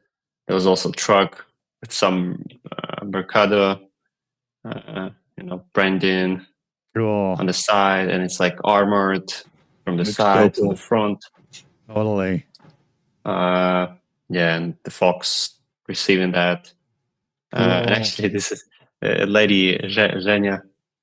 She's driving our cars because, we have, as JD Vance mentioned, we have shortage of men. So now the men are fighting, and the ladies are bringing the supplies. So who the hell they want to win? There's no way they're gonna conquer. Who else on this stream? I think there's actually another one from Mercado. Oh, that's Sukomaimus. I don't know if you guys know who this guy is. I actually brought this one myself to Kherson. Cool. Let's go. I brought that truck. Can we build one of these trucks with like shackles on the front of it so we can give JD Vance a propaganda tour of Ukraine? The beauty of this one was that I brought it in person to my hometown to a guy who shows me a video of how he is the security guarantee right now. He shows me a video how a Russian piece of shit is trying to cross the river on the island. Because the river is big, right? You have islands on the river. And they cross in that river, they stay on that island, and he shows me a video how they kill them with drones. The drone safari. Yeah, whatever, drone safari. And then he says, then they send new people there, but they don't even give them weapons. They say, you'll find one. Dylan Burns, Dylan Burns Live or Dylan Burns TV, he's covering that story specifically. I think he actually has a documentary piece coming out about exactly what Ivan's talking about. It's horrific because they bring people in, they use the drone controllers, and then start attacking civilians with drones, and it's just disgusting. Institute for Study of Warfare has done a pretty good set of articles about it, and they're pointing out that many of the Russian assaults are now one or two people, often sent out without weapons, and they just send them out there to attract drones and see where the fire is coming from, so that they can then launch missiles and artillery at it. Oh, yeah, you're a sacrificial lamb, and that's why you see these pictures of guys who are, on crutches, or people who have colostomy bags being sent to the front line, because you can die just as well as somebody else. All we need you to do is die so we can locate the fire. Yeah, amazing. That's horrific. Do you guys take it seriously about the donkeys and the horses? It seems that I know we're struggling to provide enough vehicles for the soldiers. There's an endless list of need. It's overwhelming how many people are asking for vehicles, but we're not to donkeys and horses yet. Do you think it's serious that they're really that reduced in Russia? It is serious. It is serious. There are at least official statements that they use them. Of course, it's not what they use in all cases, but in several cases they use them. And frankly speaking, don't underestimate the role of animals in military logistics. In World War II, one of the most mechanized armies was German Wehrmacht. And German Wehrmacht has invaded Soviet Union, first of all, lands of Ukraine and Belarus, using about 60-70% of their logistics on horses. Wow. So there is, yeah, like if you see the German infantry division of 1940, 1941 was like relying mostly on horses. Well, it's the original all-terrain transport. Yeah. Yeah, like of course they had trucks, they had like some other devices, they had for recon motorcycles, etc. But the basic logistics, like fuel, food, equipment, was carried by horses. So it's not something unusual. And Right. of course, the Russians use it. They use everything they have. They use Chinese produced golf buggies for mobility. They use motorcycles, mopeds, etc. Yeah. Not a big deal. There's a comment in the chat here. World War II took down 9 million horses. Yeah, Jilk, 1989. To put it in context, though, U.S. forces, as recently as Afghanistan, have used donkeys and horses to haul supplies. It's not the norm, but we've done it because certain terrain, it's much easier to get a horse or a donkey to go up into than find a non-existent path that your vehicles can go up. Yeah. Yeah. There's a comment in the chat here. Renegade Chungus. Now donkeys are helping jackasses. I like that one. Let me just get a couple of shout outs in and we'll get right back to it here. So Demetrius Siganovas in the chat there with a direct donation, $22 as well. He says, what's up with the glasses? Oh, I finally got a prescription, although these ones aren't quite right. But I've ranted about it enough in the last few shows, so I won't go too hard. But I'm getting them replaced coming up real quick. And of course, he says, Slava Ukraine. Thank you very much there, Demetrius. If I switch over to here, Philip, 2 L's, threw $10 in through Kofi. And the message here, Donald Trump and J.D. Vance look like a couple of second-rate gay porn stars shooting a movie in the Oval Office for Vladimir Putin. Good thing Zelensky got the hell out of there before Vance pulled him onto the couch. I think tried to use him like a couch might have worked as well. I said yesterday it was a good one. We'll have to repeat it. But do you think J.D. Vance's wife has to like wrap herself in the drapes just to get some action at home? You know, has to have that thick couch-like material wrapped around Most her? definitely. A couple of Super meaning to drawing the curtains. That one has really badly applied makeup. Oh wow! Hey, eyeliner and everything. It's like, dude, you just look creepy as all hell. Yeah, I mean, even David Bowie in '74 thinks you look strange, right? Come on, you know. Okay, a couple of shout outs here. So we got Judezilla Music in with a $10 super chat here. Such a hideous situation. Loved seeing our PM welcome Zelensky today. Question for Commander McMillan there. Does this action by the U.S. open the door for China to take Taiwan? That's a hard one to say. Because the messaging that's kind of been coming out of DC when they're willing to make it about the Pacific area is that China's the new big threat, the big enemy. So rather than focusing on tired old Europe that nobody cares about anymore, the Pacific is all important. And for at least some time in recent memory, that's been code speak for the GOP to basically talk about what Taiwan without saying the word Taiwan. Yeah. So it's hard to say. And I still maintain that I don't think the Chinese want to actually invade Taiwan. They make a lot of noise as if they're going to, and they demonstrate it as if they're going to. But the negative fallout from doing so, even if they succeed, is huge. Mm. And it serves as a great, political safety valve internally for them.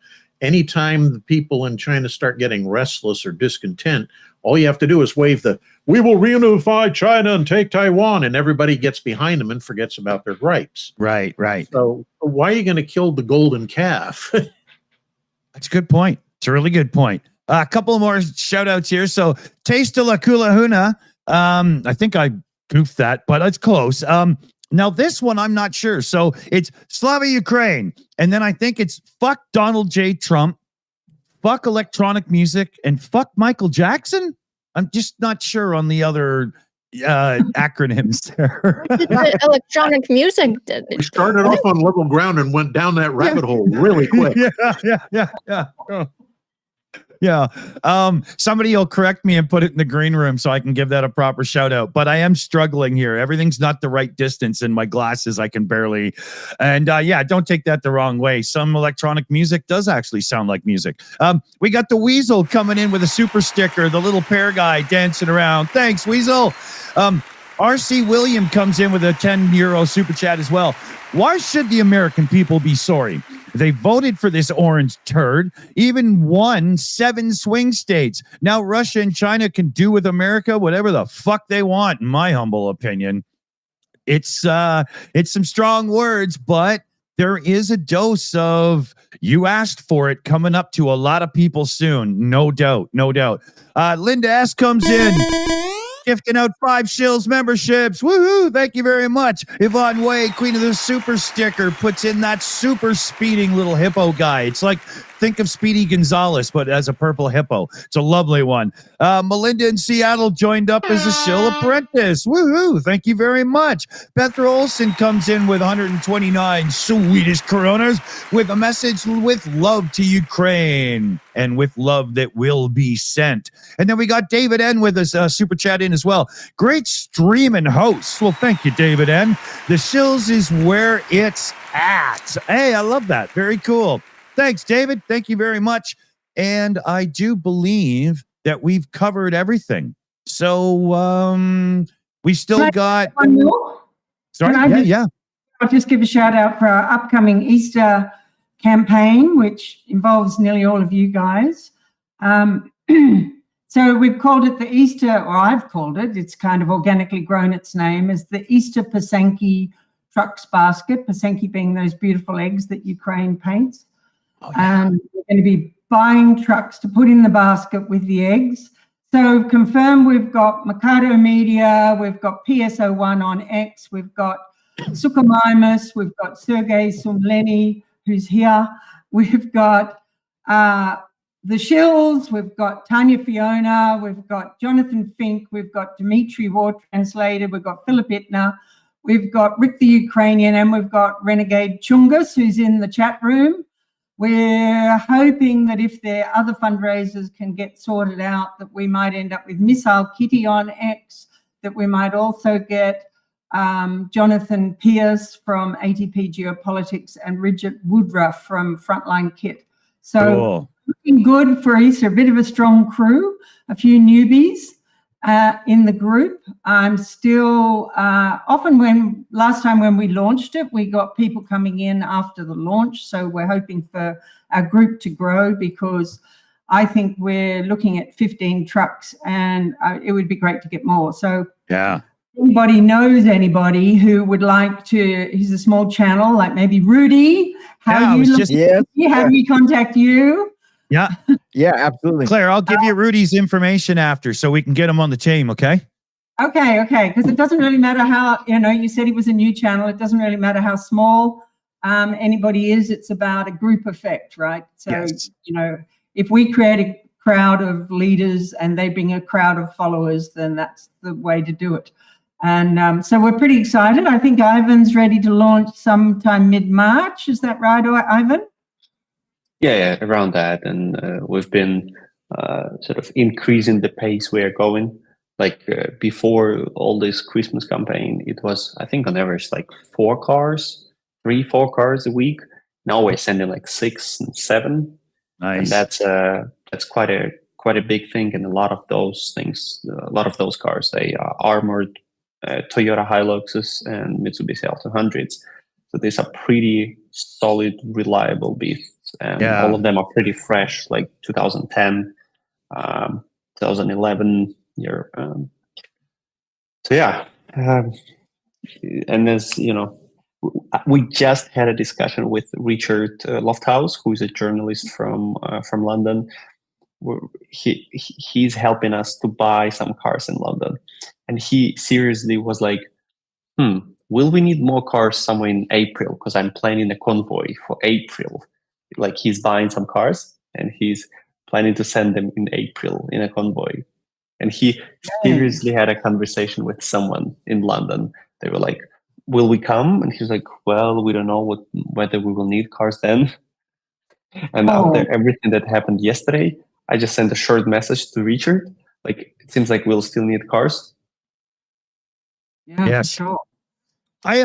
Claire, would it be fair to say, Ivan, that cracking into the YouTube community like you guys have in the last little while is that's a helpful thing, hasn't it been? This is the biggest breakthrough I think that we had. Yeah, that's nice to hear.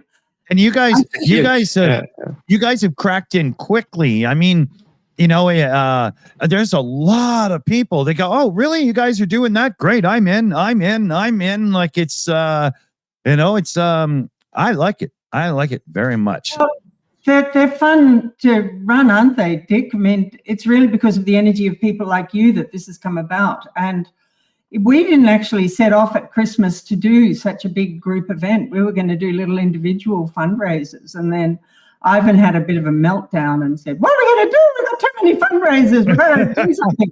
And so we just combined you all. And it was like this, suddenly we had this party event, and it was all kind of up energy and positive and enthusiastic, and it's grown of its own accord. But I think because of breaking into the YouTube community like this and doing these group events, that we'll be able to provide an extra 100 trucks this year, which is pretty huge booster for the soldiers at the front.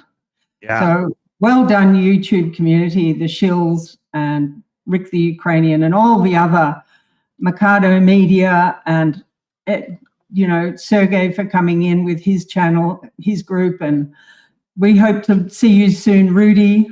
And absolutely, we've got Dave down the bottom. Who's Dave? Somebody's arrived. Yeah, that's our man Dave Worley. He's been around the Shills and streaming with us and stuff for a long time now. Some of you haven't met him yet, so Dave, meet everybody. Everybody, say hi to Dave. Hi, Dave. Hi, Dave. Dave's really, not here. The YouTube community has been fantastic, and it's just.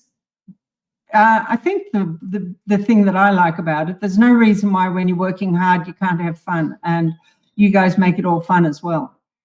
Yeah. And the first person actually who reached the first truck was Andrew McCardo, thanks to a guy named Will from Alberta, Canada. Yeah, he just came along and went and hit it, didn't he, man? That was insane, Andrew. Yeah, Bill's delivered trucks to Ukraine. Bill, right? No, William, busy. Bill, yep. right.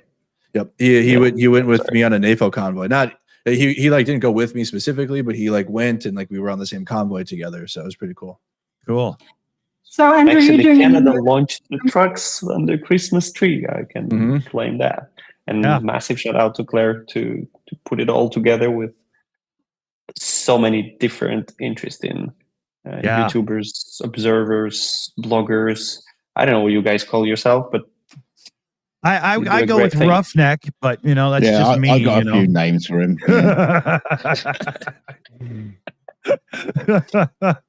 It's like having a wife. So, Andrew, are you doing another convoy? Maybe if I want to do it in May, if possible, but you know, if the U.S. is like on fire right now, so it depends on if I am able to, if the timing is right, and if I'm not pulled away from internal U.S. Reporting and stuff happening here because of the obvious. So I want to, I really do, but sometimes my wants get put second place to my what I need to do. So if anything, I'll just keep continuing to host fundraisers and if anything, it'll save people money, and they can just support the fundraiser I'm doing instead of trying to get me to go back to Ukraine. So, but I want to. I do want to.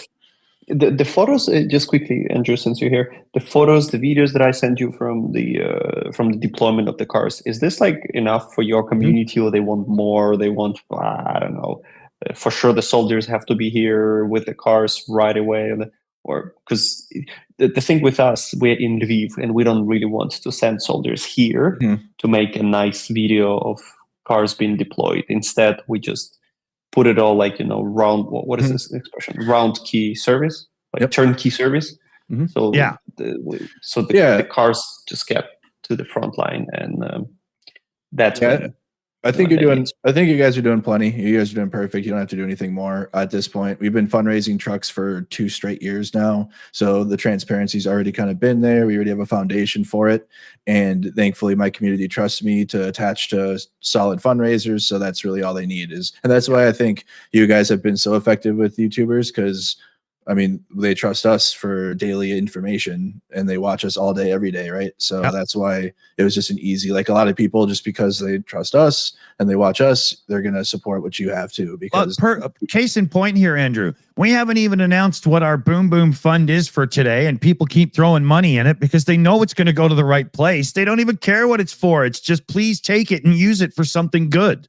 Right? They know, they we've been doing this a while. We don't screw up. We sometimes, we're not always right, but it's enough to where they know that I wouldn't, or we wouldn't attach ourselves to something that is weird or like not trustworthy.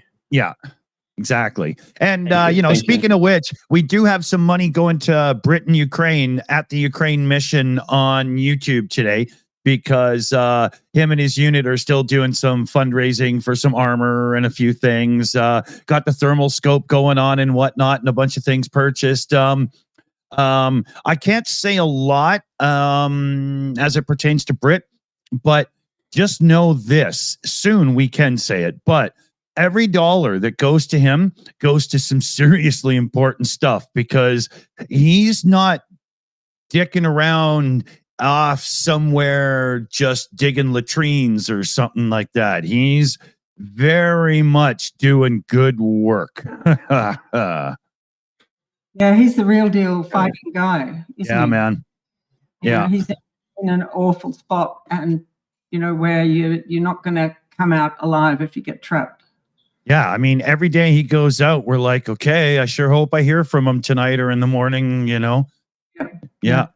So if there's a question about verification, I'd just like to relay a little story about verification. I think it's a really interesting topic. And we recently had a personality who is known in the YouTube community, and he applied for a car, and Ivan and I are like, oh my God, we can't touch this. We're already getting biased opinions about this from all the people we know. Like, as soon as you're on YouTube, people love you and people hate you, right? So the way it is. And so Ivan passed it over to somebody in the office to verify the request from the unit, that the unit's actually fighting and doing valuable work and stuff like that.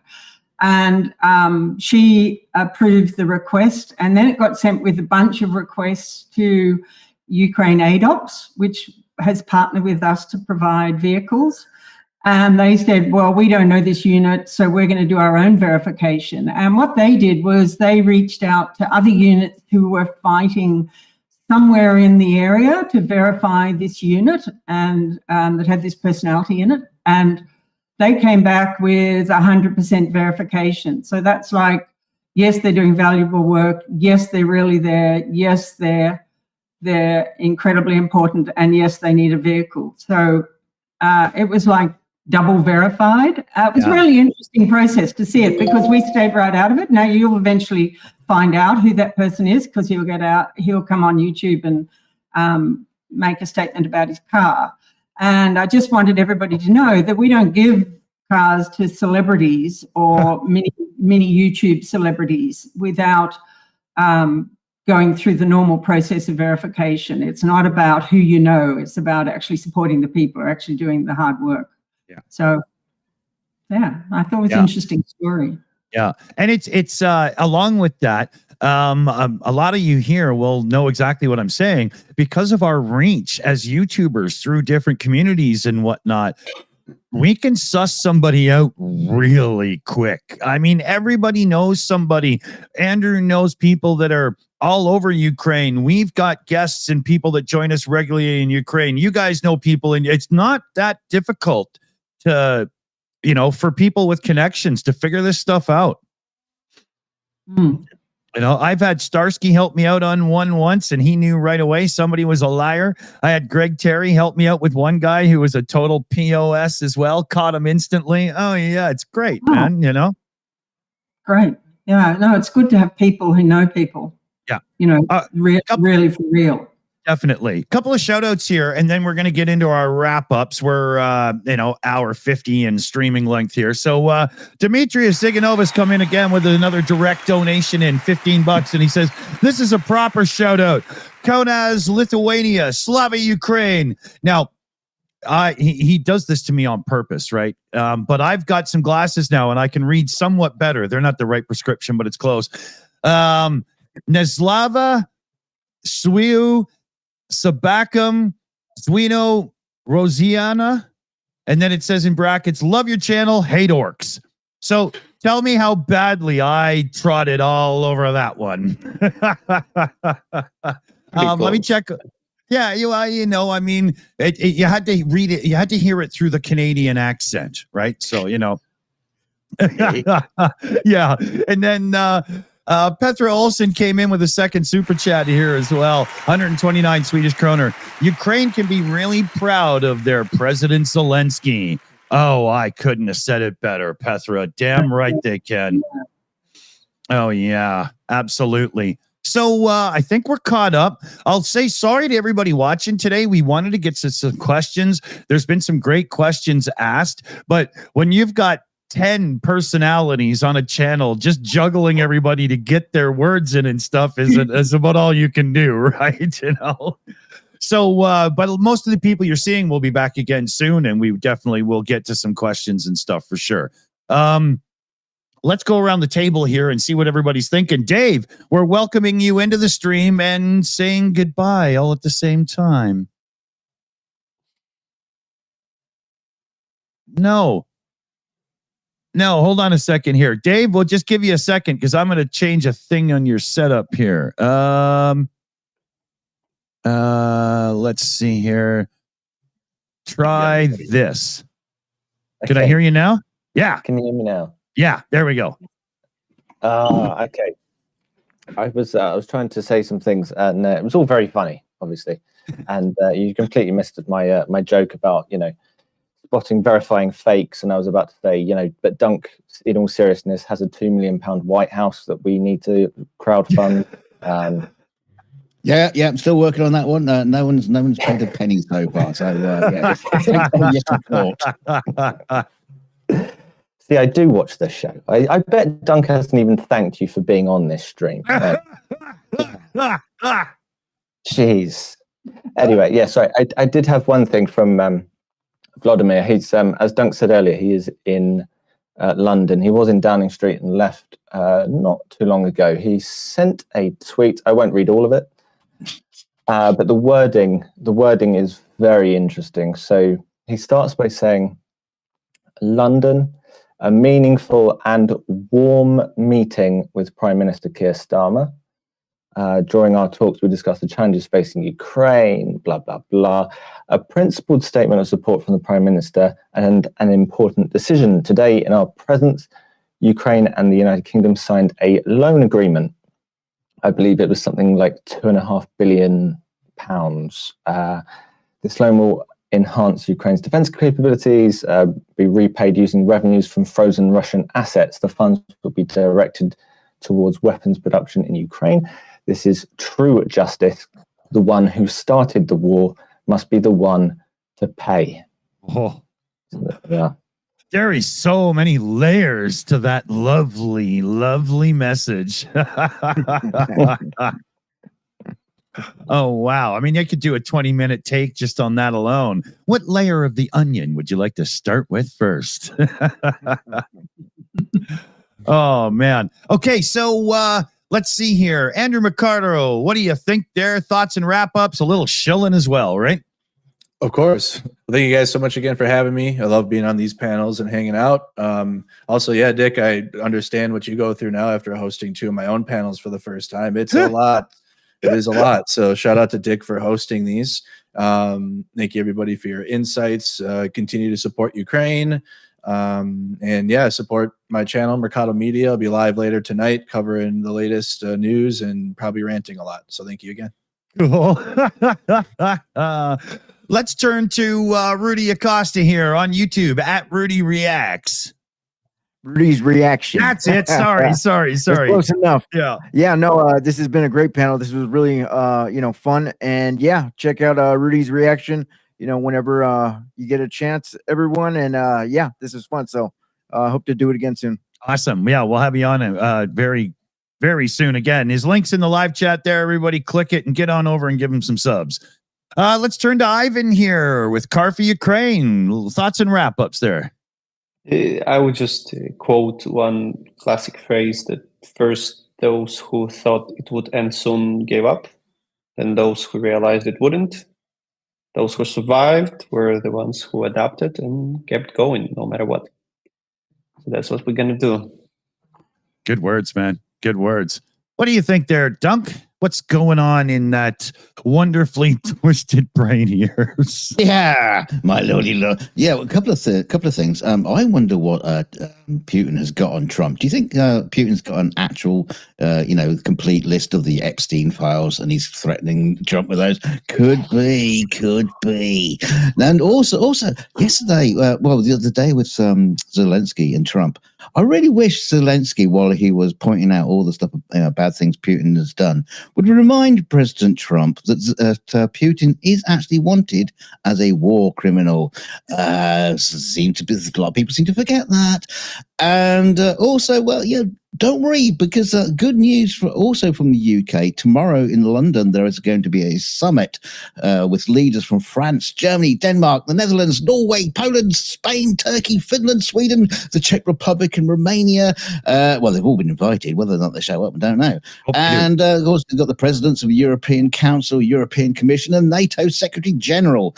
So that could be a very, very interesting day in the UK for the rest of Europe and Ukraine. So let's hope that's a good one. And until then, I would also like to thank Dick. For letting me come in here. I'll kiss his feet later.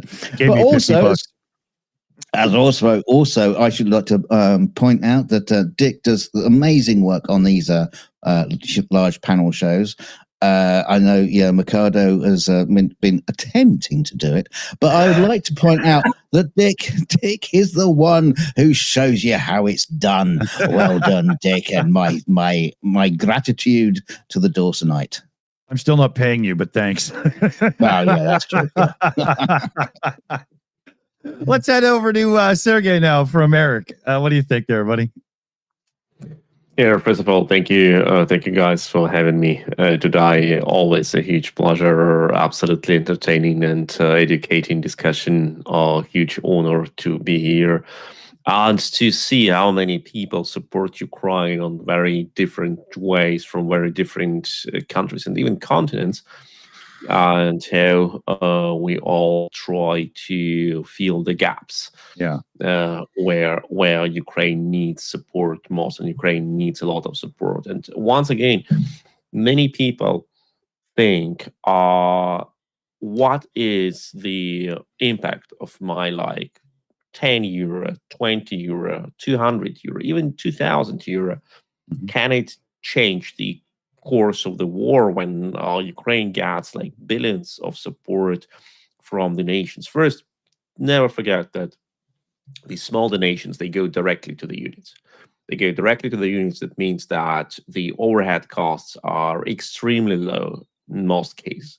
Second, they go directly. That means when the need is very high, when even 100 euro can change a course of the event, they go there. They come the same moment. It's not like state support for 2, 3, 500 million euro, which should be approved in many stations and then prepared in a framework and developed maybe in 3, 4, 5 months when it's too late.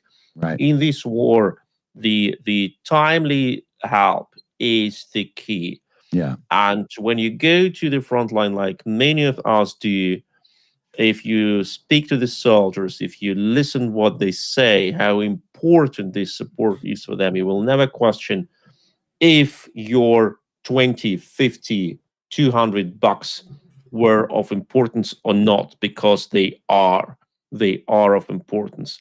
Yeah. And this war will be won by many who have never thought of themselves as of people who will win this war. I mean, first of all, Ukrainian soldiers who volunteered, who were all civilians before this war, and never could imagine they will defeat world's largest and most aggressive army, but also who were supported by people who have never imagined that their support will help these heroes.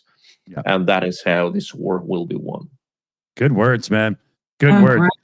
I want to throw on top of that, when you have an option for donation, always pick the more direct option, like PayPal, a FundMe, like Ko-fi, Buy Me a Coffee. Super chats through YouTube take 3/4 of a month to even pay out to AdSense, and then another 20 days or so from there. And then we have to somehow figure out all the different monetary values, take the percentages away and sort it out. Send it through the direct ones, please. We get more money to send and we can give it to them that day, right? Let's turn to Claire here. What do you think there, Claire? Well, first of all, I'd like to thank you, Dick, for pulling together this group and for all your enthusiasm and warmth, really. You've got the high degree of warmth. And I feel as though Zelensky walked out of the meeting standing on his back legs and not crawling, and let the others crawl to him. I just thought it was disgusting, and he's a champion. And I think he represents the Ukrainian spirit very well. And as far as donations go, I thought Sergey said it really well. I'd just like to add that the things that we buy for the soldier on the front keeps them fighting. They feel encouraged by it. They feel supported. They can't cope without vehicles. They can't cope without drones. And so it makes a huge difference just to keep them fighting. And they're the ones that really have to deal with this whole shit show. And so I'd like to say thank you to the YouTube community for keeping the guys fighting. And amazing. And thank you also to Ivan for allowing me to get involved in this crazy world that's been so rewarding. I feel as though I'm doing something really worthwhile with my life. And I think you're doing that really good, and you're doing it really good. I think at the end of the day, my children will stand up and be proud of me. So because I'm helping you and doing something worthwhile. So I can't encourage it enough. Everybody get involved, everybody protest, everybody donate, everybody do what they can in their own space. Good words. Good words. Let's turn over to Slavi, our LA resident Ukrainian at heart still. Yes. Well, this past week, it was a little cultural update. It was Maslinitsa, which is a traditional Ukrainian folk holiday. And pretty much it celebrates the arrival of spring. And it goes back to origins of ancient pagan Slavic traditions that honored the transition from winter warmth. From winter to warmth. And the name itself derives from the Ukrainian word masla, meaning butter.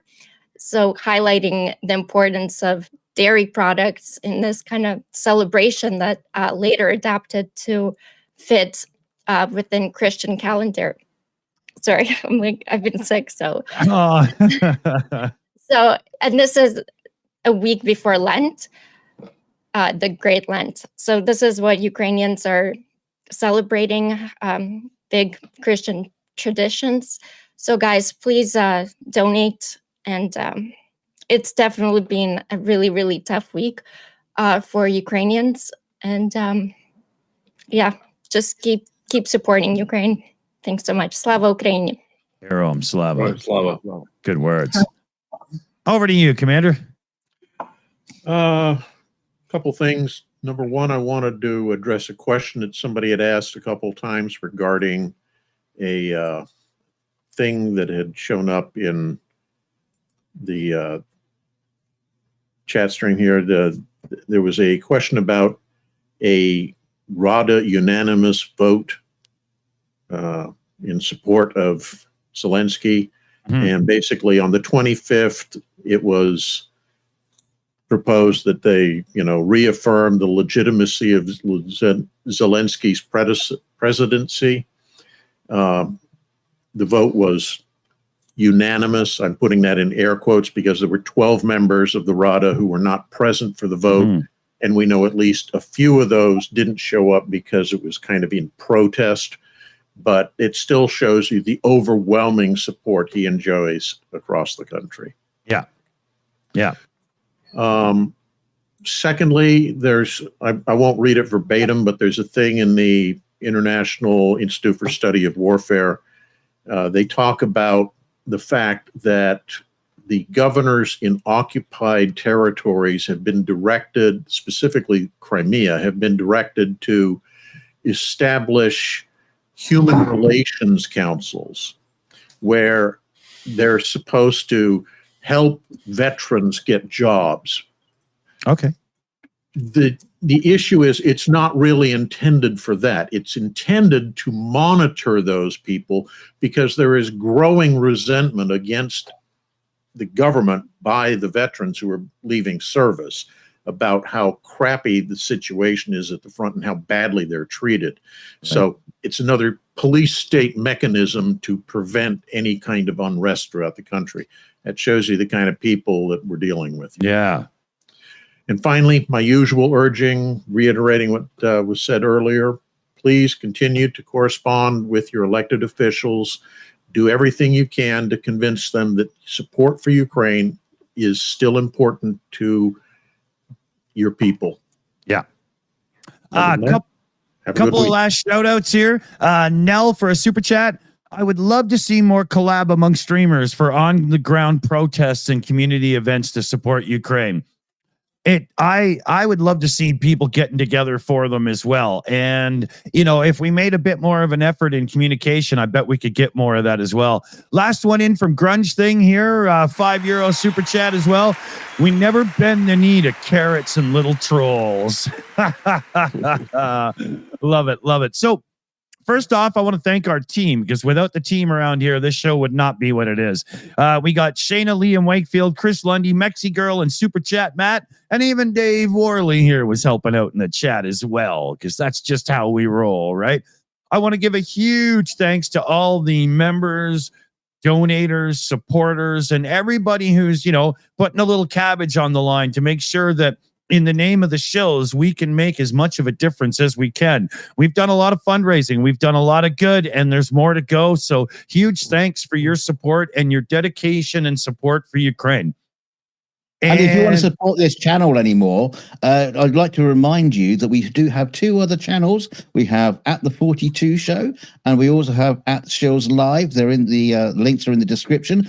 If you can't donate money, you can't help out in any way, shape, or form.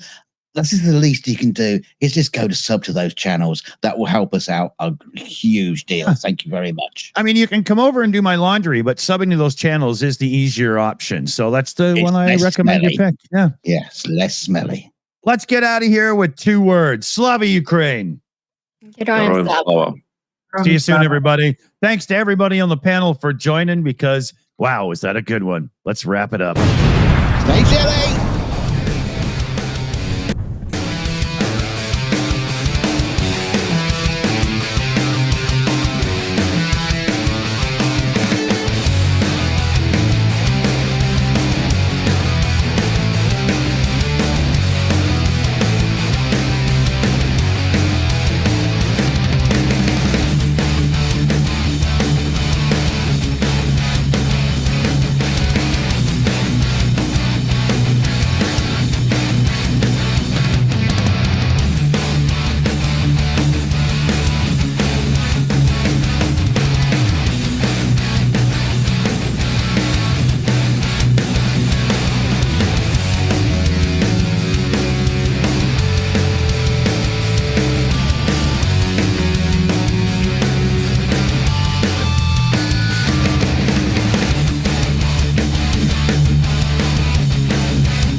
It's over.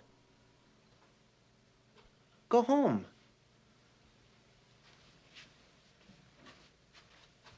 Go.